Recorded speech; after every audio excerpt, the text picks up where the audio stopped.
He wasn't supposed to be there. A lone figure in desert fatigues, sunburned and silent, sitting on a cracked concrete bench beneath the blazing Arizona sun. No ID, no explanation, just the 1,000-yard stare that spoke of battles fought in places most people couldn't pronounce. The locals thought he was dangerous. The cops thought he was a drifter. So they called in the K-9 unit to handle the situation. But when that German shepherd reached him, something impossible happened. The attack dog froze, ears back, tail low, then slowly pressed his head against the stranger's chest and whimpered like a lost puppy. What happened next would leave an entire town speechless, because this wasn't just any homeless veteran, and that wasn't just any police dog. It was a reunion that defied every law of probability, unless you believe some bonds can never be broken, not even by war.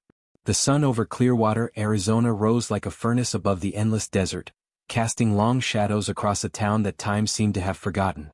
Heat shimmered off the cracked pavement where tumbleweeds danced in the morning breeze, and the air carried the scent of sage and dust that clung to everything like a memory you couldn't shake. At the edge of town, where an old bus stop stood like a forgotten monument to better days, a man sat alone on a weathered bench. His name was Captain Marcus Cole, though nobody in Clearwater knew that. To them, he was just another drifter, another casualty of a system that had used him up and spit him out. Marcus was 34 years old, built like a linebacker but moving with the careful precision of someone who'd learned that survival meant never relaxing, never letting your guard down. His desert fatigues were faded but clean, his boots were worn but still regulation, and his dark hair was cropped short in military style. Scars crisscrossed his hands like a roadmap of pain, and his green eyes held the kind of emptiness that comes from seeing too much death. He'd been sitting there for 3 hours, watching the town wake up, making mental notes of patrol patterns and civilian movements. Not because he was planning anything. Old habits just died hard when you'd spent 12 years in the Marines with 4 tours in Afghanistan and 2 in Iraq. Marcus was supposed to be dead. At least, that's what his file said after the IED explosion that tore through his convoy outside Kabul 18 months ago. But Marcus Cole was very much alive, even if he sometimes wished he wasn't. From across the street, Betty Morrison watched him through her kitchen window while she watered her dying geraniums. Betty was 67, a retired schoolteacher who'd lived in Clearwater her entire life and knew everyone worth knowing. She didn't like strangers, especially ones who sat too still and watched too much. "Frank," she called to her husband, who was reading yesterday's newspaper for the 3rd time. "There's a man out there. Been sitting all morning. Looks like trouble." Frank Morrison glanced up from his crossword puzzle, his arthritis making the movement painful. At 72, Frank had seen enough of life to know that trouble usually announced itself a lot louder than a quiet man on a bench. But Betty's intuition had kept them safe through 6 decades of marriage, so he reached for the phone. "Sheriff's Department?" Frank said when the call connected. "We've got a suspicious individual at the old bus stop. Military-looking fellow. Not from around here." 20 minutes later, a dusty patrol car pulled up with the slow deliberation of small-town law enforcement. Deputy Craig Matthews stepped out, his hand instinctively resting on his service weapon.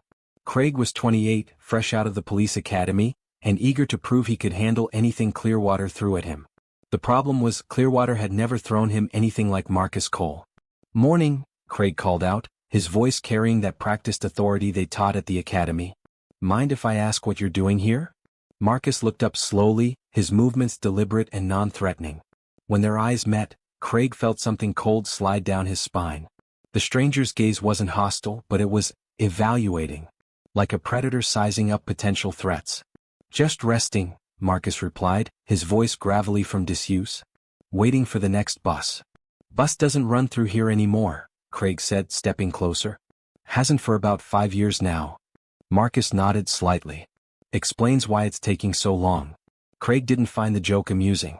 "You got some ID? Where you're headed?" The questions hit Marcus like a physical blow. His real identity was classified, buried so deep in Black Ops paperwork that even he wasn't sure what was true anymore. The mission that had supposedly killed him was still ongoing, still sensitive, still forbidden territory. "I don't have any ID," Marcus said carefully. "Lost it in a fire." It wasn't entirely a lie. The convoy explosion had taken everything. His gear, his weapons, his dog tags, and 3 good Marines who'd never see their families again. Marcus had crawled out of that burning wreckage with nothing but burns, shrapnel wounds, and a case of PTSD that the VA didn't know how to treat. Craig's expression hardened. In his limited experience, people without ID usually had something to hide. I'm going to need you to come with me for questioning. I haven't done anything wrong. Maybe not. But vagrant camping isn't legal in this county, and you're making folks nervous. Marcus could have resisted. Could have shown this small-town deputy exactly what 12 years of Marine Corps training could accomplish. Instead, he stood slowly, hands visible, movements controlled. That's when Craig made his first mistake. Seeing Marcus's size and military bearing, he called for backup. His second mistake was calling for the K-9 unit. Officer Sarah Chin arrived 30 minutes later in a specially equipped SUV, bringing with her the most decorated police dog in 3 counties. Rex was a 4-year-old German Shepherd, black and tan with intelligent brown eyes and scars across his hindquarters from a drug bust gone wrong. He was trained to track, search, and subdue suspects with surgical precision. Rex was also something else, something that nobody in Clearwater could have known. He was formerly Sergeant Rex, United States Marine Corps Military Working Dog, serial number M851. He'd served 2 tours in Afghanistan as an explosives detection dog before being transferred to civilian law enforcement after a training incident left him with what the veterinarians called selective aggression issues. What they didn't know was that Rex's issues weren't random. They were specific. He'd been trained to protect one handler above all others, programmed by months of combat to recognize one voice, one scent, one heartbeat above all the chaos of war. Sarah approached the situation with professional caution. She'd been handling police dogs for 6 years and had never seen Rex fail to respond to a command. He was reliable, precise, and absolutely fearless in the face of danger. "Rex, watch," she commanded, keeping the dog on a short leash as they approached the growing crowd around Marcus. Rex's ears perked up immediately, his body tensing as he focused on the group of officers surrounding the stranger. But something was wrong. Instead of the confident aggression that usually preceded an apprehension, Rex began to whine softly, his tail dropping low between his legs. "Rex, heel," Sarah commanded, confused by her partner's behavior. But Rex wasn't listening anymore. Something had caught his attention. A scent, a sound, a presence that spoke to instincts deeper than training. He pulled against the leash, not aggressively but with desperate urgency. Deputy Matthews looked at the approaching K-9 unit with relief. "We've got a situation here. Subject is uncooperative, no ID, possible vagrant or worse. Can your dog subdue him if necessary?" Sarah nodded, though she was still puzzled by Rex's strange behavior. "If you need restraint, Rex can handle it. But let me try verbal commands first." She stepped forward, keeping Rex at her side. "Sir, I'm Officer Chin. I need you to place your hands behind your head and get on your knees." Marcus complied without argument, his movements slow and careful. He'd been through enough confrontations to know that resistance would only make things worse. As he knelt on the hot asphalt, he caught a glimpse of the German Shepherd and felt his heart stop. The dog was looking at him with an intensity that transcended professional training. Those brown eyes held recognition, confusion, and something that looked almost like hope. "Rex, watch the suspect," Sarah commanded.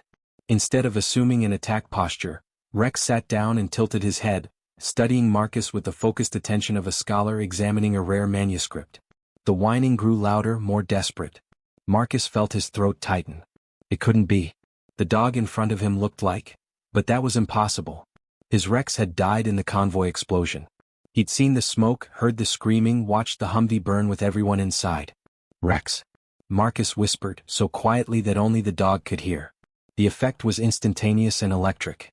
Rex's ears shot up, his tail began to wag tentatively, and he let out a soft bark that sounded more like a question than a command response. "What the hell?" Deputy Matthews muttered. Sarah felt the leash go slack as Rex suddenly lunged forward, not to attack but to investigate. Before she could react, the dog had closed the distance between himself and Marcus, pressing his nose against the kneeling man's face and inhaling deeply. Then Rex did something that made everyone watching question their understanding of reality. He began to lick Marcus's face with desperate affection, whimpering and pawing at the man's shoulders like a puppy reuniting with its owner after a long separation. "Stand down, Rex," Sarah commanded, but her voice lacked conviction. In 6 years of police work, she'd never seen her partner behave like this. Marcus wrapped his arms around the dog's neck, tears streaming down his weathered face. "I thought you were dead," he whispered into Rex's fur. "I looked for you in the wreckage. I never stopped looking." The crowd of officers stood in stunned silence as man and dog clung to each other like survivors of a shipwreck. The professional distance that had defined the situation evaporated, replaced by something raw and inexplicable. "I don't understand," Deputy Matthews said, his hand moving away from his weapon. What's happening here? Marcus looked up, his eyes red but clearer than they'd been in months. This is my dog. My partner. We served together in Afghanistan until I thought I lost him. Sarah knelt beside them, her professional training warring with the evidence of her own eyes. That's impossible. Rex has been with our department for 2 years. Before that, he was transferred from military service, but we were told his handler died in combat. I was supposed to die, Marcus said simply. The convoy explosion should have killed all of us. I spent 4 months in a coma, another 6 in rehabilitation. When I woke up, they told me Rex was gone, that there were no survivors. He buried his face in the dog's neck, breathing in the familiar scent that had been his anchor through 2 tours of hell. They listed me as Kia to protect the mission. Gave me a new identity, a new life. But I never stopped missing him. Rex seemed to understand every word, pressing closer to Marcus with the desperate affection of a creature that had been mourning for 18 months. The dog's behavior had nothing to do with training or commands. It was pure, instinctive recognition of a bond forged in combat and tempered by loss. Dr. Jennifer Walsh, the local veterinarian, arrived an hour later to examine Rex and verify his identity. What she found in the dog's medical records confirmed what everyone had already begun to suspect. Rex was indeed formerly Sergeant Rex, USMC, reported killed in action during a convoy attack in Afghanistan's Helmand province. According to these records, Dr. Walsh said, reading from her tablet, Rex was found severely injured but alive 3 days after the explosion.